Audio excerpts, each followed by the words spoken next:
Entonces, muy buenas las lecturas hasta aquí del texto de Marx. Igual vamos a hacer un trabajo práctico que yo ahí se los dejo.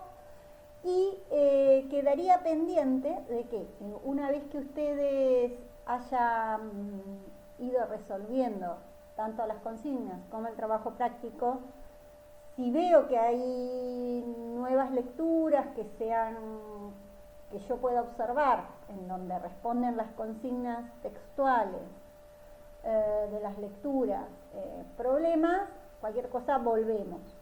Pero hasta aquí, diríamos, con las devoluciones de quienes van al día, me dan pie a que podamos continuar con nuestro cronograma, podríamos decir.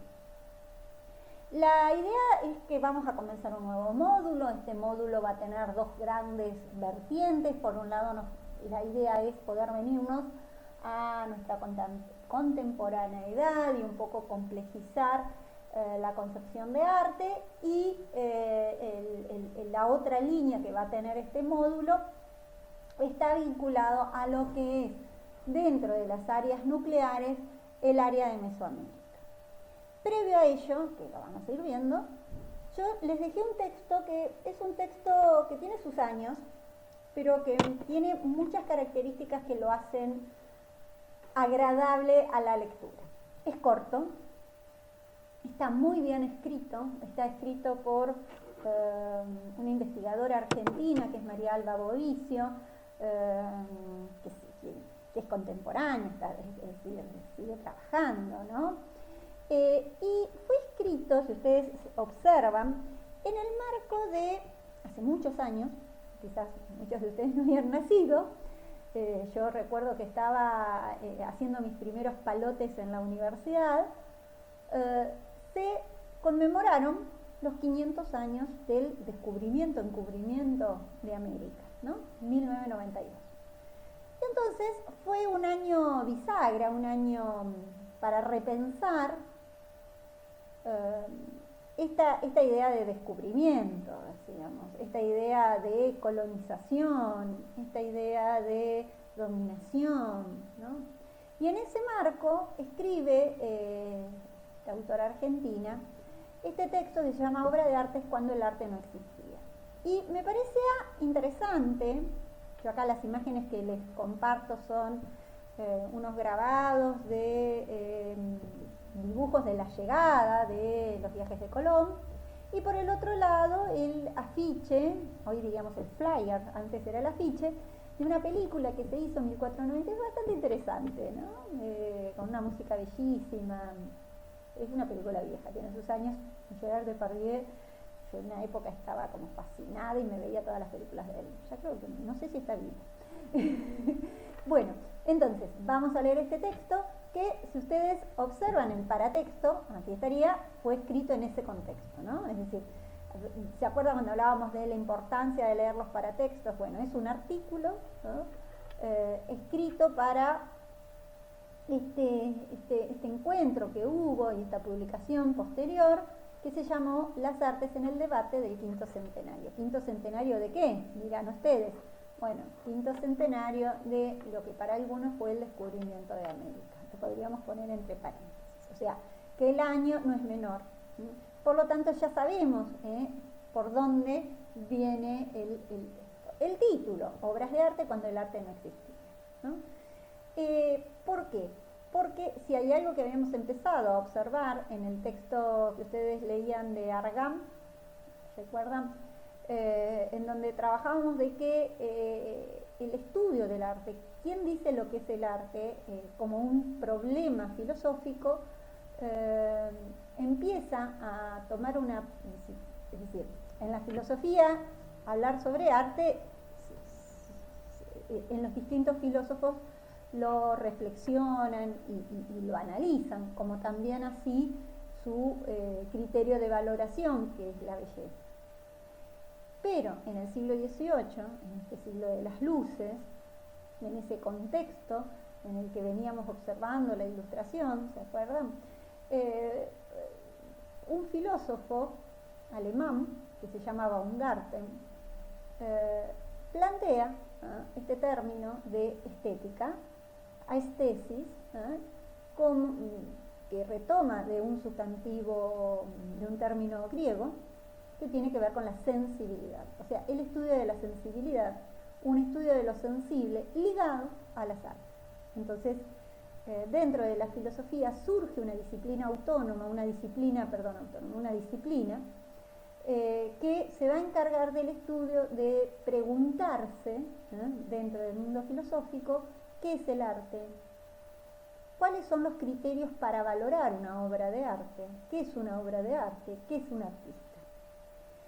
Estas preguntas y esta disciplina ustedes la van a tener en el plan de la carrera, lo que se llama teoría del arte 1 y teoría del arte 2, ¿no? Que son las preguntas que desde la filosofía plantean ligadas al arte y a la obra de arte, ¿no? Entonces, este concepto de arte como concepto, no es que antes no había, sino como concepto surge en un contexto determinado. ¿Quiere decir que antes la gente no hacía nada? No, sí, hacía representaciones visuales, hacía representaciones escénicas, elaboraba producciones escultóricas, se elaboraba producciones musicales, pero no las metía en la cajita de arte, no las categorizaba como obras de arte. De allí la pregunta. Sigo en la próxima. A partir de la lectura de esas páginas que yo les compartí del libro de Eduardo Galeano, de las venas abiertas de América Latina, estuvimos en el análisis de estas concepciones de otredades, de este otro cultural, analizando y repensando cómo por un lado desnaturalizar esta idea de descubrimiento, que ustedes, bueno, ya se deja de hablar de ello, del Día de la Conquista de América, son términos que ya se han dejado de usar o se tendrían que haber dejado de usar en las escuelas, así que imagino que ustedes ya no los han tenido, por lo tanto eso ya no hay que desnaturalizarlo. Y por el otro lado, repensar esto que ya lo veníamos hablando cuando hablábamos en especial de los textos y lo que estaba planteando Rita Segato, y yo les comentaba esta puesta en discusión con respecto a cómo pensamos nuestro pasado, cómo pensamos el pasado de América y cómo nos posicionamos en nuestros orígenes, ¿no? Y yo ahí les dejo, bueno, los lugares a los distintos viajes que llega Colón, procedente desde España. Fíjense toda la zona de América Central, si ustedes quisieran, zona en donde hay la población originaria se diezma a partir de distintas pestes, ¿no? Eso lo hemos estado comentando. Y luego la llegada a ya lo que sería continente, lo que va a ser actual México, podríamos decir, Hernán Cortés en lo que era la capital de los mexicas, ustedes probablemente los conozcan como los aztecas, de Tenochtitlán, y luego toda la que es la conquista de Pizarro, también en el siglo XVI,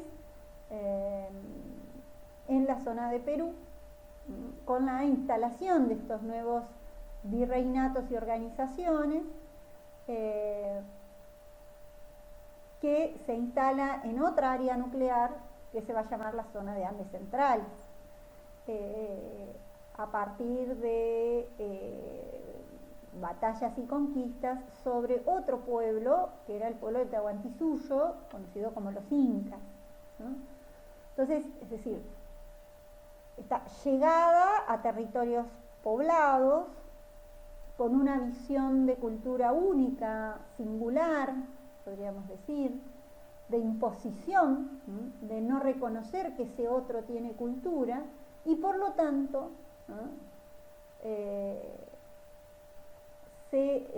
lo tendía a civilizar, en ese sentido de civilización que decíamos, y se le imponía estas nuevas maneras de comprender el mundo, que eran las maneras de comprender el mundo de los dominantes.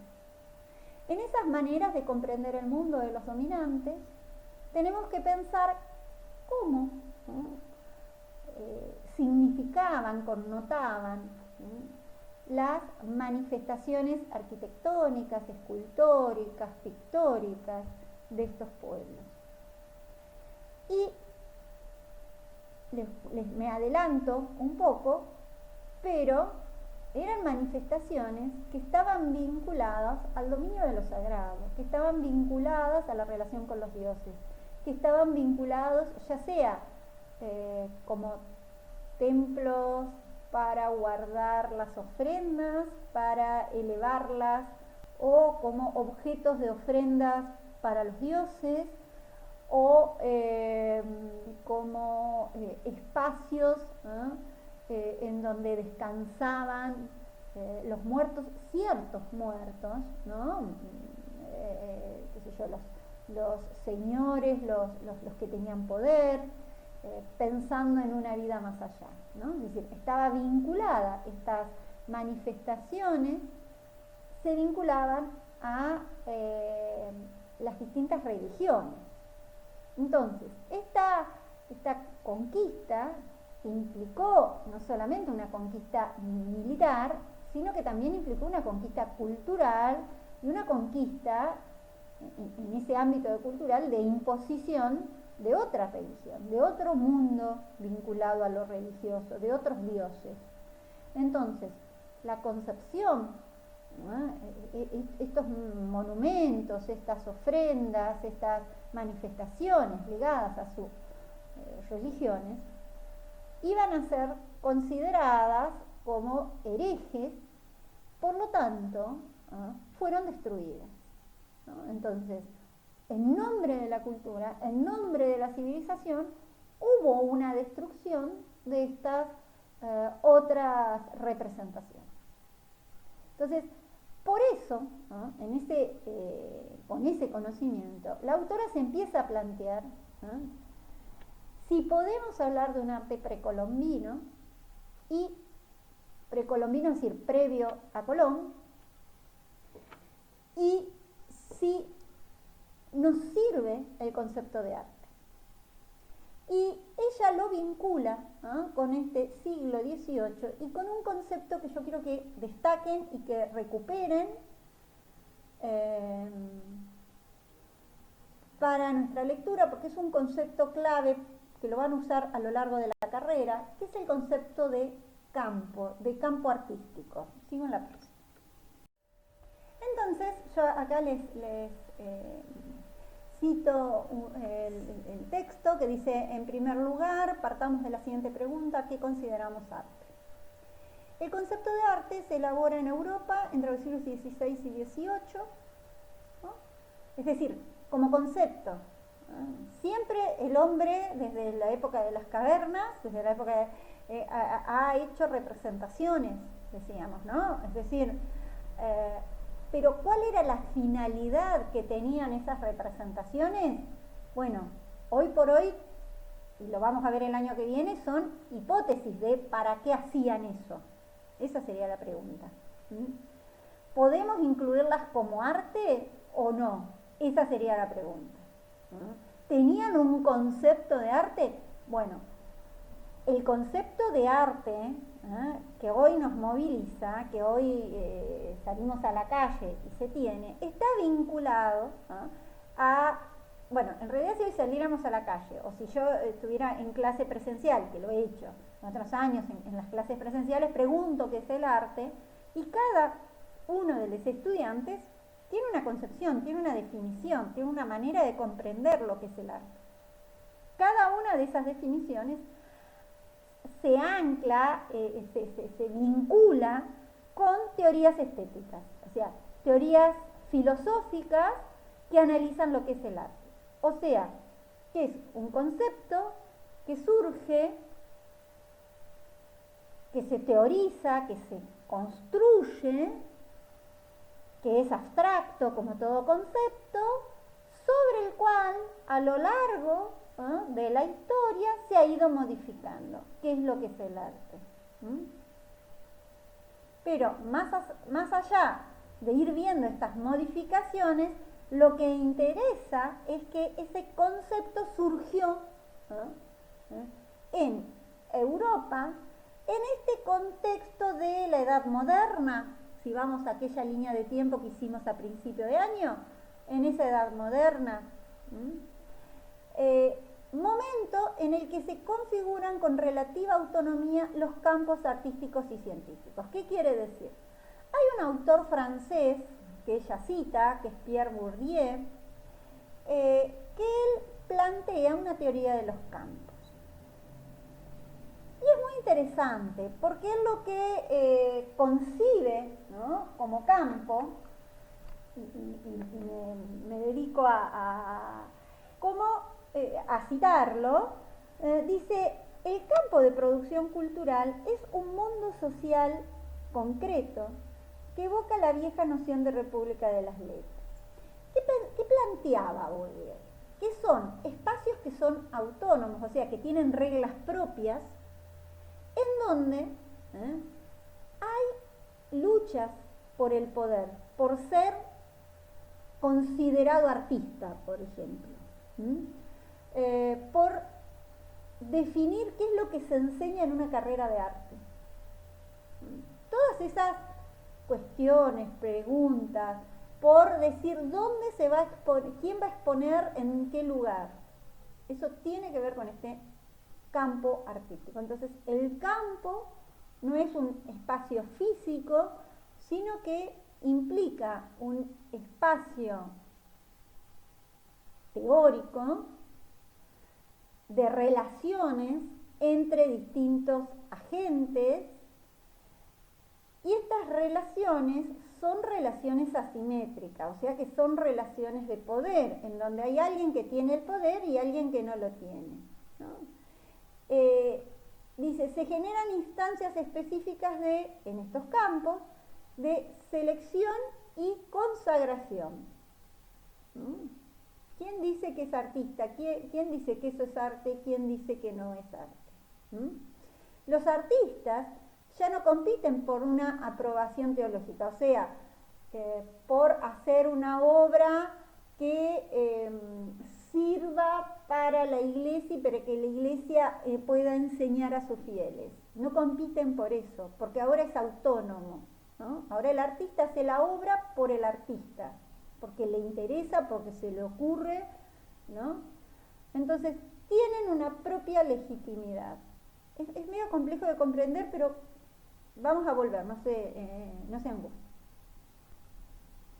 O sea, que quien dice lo que es ser artista ya no es ni el rey, ni el señor burgués, como el caso de los Medici, ni la iglesia, sino que es el mismo campo artístico, es la misma, podríamos decir, puede ser la academia, puede ser el mercado, puede ser los mismos pares que forman parte del jurado de concursos, entonces, ¿no? Entonces, acá es cuando hablamos de un campo autónomo, de un espacio autónomo, en donde, por eso ahí les puse, ¿se acuerdan cuando eran chicos y hacían el esquemita de comunicación? Bueno, estaría el artista, no, yo sabía esto se caía.